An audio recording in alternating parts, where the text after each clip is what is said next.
নমস্কার বন্ধুরা, আজ চলে এসেছি একটি পুরনো ইতিহাস নিয়ে, শ্রীকৃষ্ণের ইতিহাস, যেটি অবস্থিত এই শরৎচন্দ্রবাবুর বাড়ির সামনেই।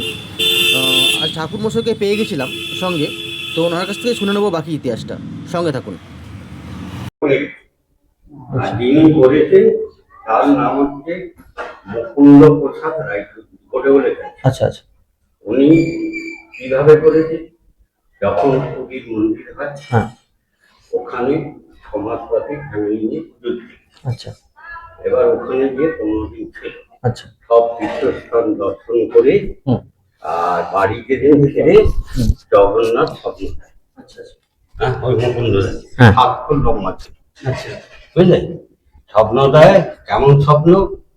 যে রমনান নদী, এটা রমনান নদীর ধারে একটা মাঠ করে আছে, তোকে কেউ কিছু বলবে না, ঘুমের ঘরে। আচ্ছা। কেউ কিছু বলবে না, তুই ইমিডিয়েট ওখানে যা, যে 100 দিন ধার্য করে দিল। আচ্ছা। তখন সত্যি দিয়ে তুই মন্দির কর। আচ্ছা। তাই করেছে, বুঝলি? এবার মন্দির করে উদ্বোধন করবি। তখন আমার দাদু উদ্বোধনের সময় ছিল, পুজো করেছে। আচ্ছা। আমরা তখন হইনি। আচ্ছা আচ্ছা। প্রত্যেক দিন চান করে নদী থেকে চান করে আসতো, ডবল কাপড় আনতো, গামছা আনতো, আর ফ্যামিলি আর চান করে আসতো। আচ্ছা আচ্ছা। আর এইখানে দাদু পুজো করতো, ভোগ বিতরণ করতো মাঠে। আচ্ছা। ভোগ দিত, প্রত্যেক দিন ভোগ দিত। আচ্ছা। বুঝলে? 1500 2000 লোক খেত। আচ্ছা আচ্ছা। ভোগের ব্যবস্থা দাদুই করেছিল। আচ্ছা আচ্ছা। পেছনে একটা ভোগ মন্দির ছিল, ভেঙে চুরমার হয়ে গেছে, কিছু নেই। বুঝলে? আর প্রত্যেক দিন আসতো, ভোগ দিত। আর উনি যখন ডবল কাপড় আনতো, গলায় গামছা, ডবল গামছা, যখন চান করতে যেত, তার আগে একটা চিয়েতে প্রায় 100 মতন কালো সর্ষে আনতো। সেই সর্ষে বুড়ো আঙুল দিয়ে পিষে তেল মাখত। গায়ে শক্তি দিচ্ছিল প্রথমে। তেল মেখে ওখানে চান করতে যেত। একটা ধুতি গামছা ফ্যামিলির কাছে রেখে যেত, তারা চান করে আসতো। উনি রোজ চান করতে যেত। তাহলে মানে বংশগত আপনারাই পুজো করে আসছেন? হ্যাঁ। এবার চান করে যখন আসতো, চান করে এসে প্রথম ওর কাজ, ওই ভিজে অবস্থা, গলায় গামছা, ওই যে নোড়াটা পড়ে আছে নিচে, ওই নাব্বার মুখে দেখবে একটা সাদা নোড়া পড়ে আছে, বগলের দাগ, বা একাই চাকিয়ে, হ্যাঁ, বগলে করে 3 বার করতো মন্দিরে। মন্দির তখন কমপ্লিট হয়ে গেছে, দাদু। আর ঘুরে ওইটা ওখানে রেখে তারপরে কাপড় ছেড়ে মন্দির ঢুকতো। ফ্যামিলি ওইদিকে বসতো, উনিও বসতো, দাদু পুজো করতো। বুঝলে? আমার দাদু বহুদিন করেছে, যাচ্ছে সব করে যাচ্ছে। দাদুর পর বাবা করেছে। যখন করে, দাদুই ভোগের ব্যবস্থা করে দিচ্ছে।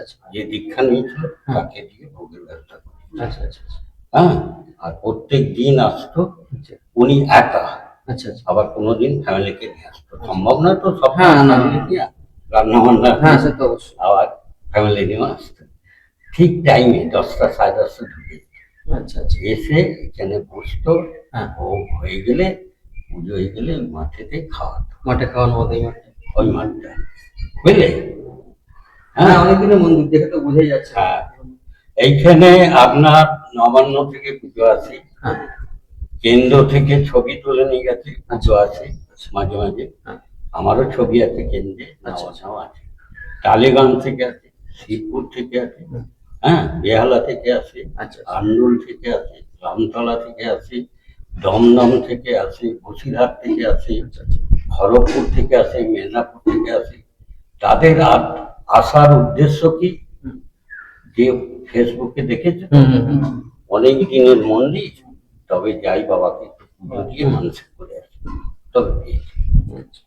বাবাকে পুজো দিয়ে আছে, গায়ে পায়ে মাথায় সব দিয়ে গেছে। গোপালের মূর্তি এখানে গেলে পাথরের করছেন, আর লাঠিকা তো ওই দুটো পুজো করলে হবে। নারায়ণ আছে, দুর্গা আছে, বুঝলে, শিব আছে। আর যখন প্রথমে যেই পুজো করবো, গণেশের নাম। গণেশ হচ্ছে প্রথম পৃথিবীর মধ্যে, বুঝলে? ওই জন্য ঠাকুর বার করি আমি, গায়ত্রী জপ করে সব মুখে ঠাকুর বার করি। যারা আপনাদের মতন প্রচুর লোক আছে ছবি তুলে, হ্যাঁ আর বলি ছবি যখন তুলছো হ্যাঁ। বাবাকে একটু প্রণামী দিয়ে সে তো অবশ্যই অবশ্যই। পুজো দিতে হবে। একটু জানা হুম। আমি এটা পুঁছে থাকবো পার করবো। আচ্ছা আচ্ছা ঠিক আছে। হ্যাঁ ঠিক আছে। আর এই যে সব যারা পুজো দিতে আসে হ্যাঁ সব নতুন বস্তু আচ্ছা আচ্ছা নিয়ে আসে। আচ্ছা আমার ওই ভাইটা আমার দাদা পুজো করতো, আচ্ছা আচ্ছা মারা গেল। আচ্ছা এই যে নাড়ু গোপাল বলল হ্যাঁ অনেক ছিল, আচ্ছা আচ্ছা সব যাদের ছেলে মেয়ে হয়েছে হ্যাঁ। তারা বাহ খুব ভালো জিনিস। আবার যাদের সমর্থন নেই তারা মাটি তারা হ্যাঁ যাদের যেরকম সামর্থ্য তারা সেরকম দিয়ে গেছে আর কি। বাহ বুঝলেন। এই যে নাড়ু গোপাল অনেক নিয়ে চলে গেছে কলকাতা, বেহালা, টালিগঞ্জ, বুঝলে, পয়সা দিয়ে ঠাকুর ভাই লাগবে, হ্যাঁ হ্যাঁ বুঝলে, ওই যাদের ছেলে হ্যাঁ হ্যাঁ আবার মেয়েকে দিয়ে দিয়ে দেয়, বাবাকে মাথা নিচ্ছে, হ্যাঁ ঘি বুঝলেন, আচ্ছা। আর মধু দিয়ে যায়, হ্যাঁ। এই যে মধু দেয়, বুঝলেন? হ্যাঁ আপনার একটু বাইরে যান। হ্যাঁ হ্যাঁ শুনলেন ঠাকুরমশাইয়ের কাছ থেকেই অনেক অজানা ইতিহাস। মন্দিরটি প্রায় 400 থেকে 450 বছর পুরনো। যেটির ইতিহাস অনেক রয়েছে। এটি প্রায় এখন ধ্বংসের দিকেই। এখানে কেন্দ্রীয় সরকার থেকে, রাজ্য সরকার থেকে পুজো আসে।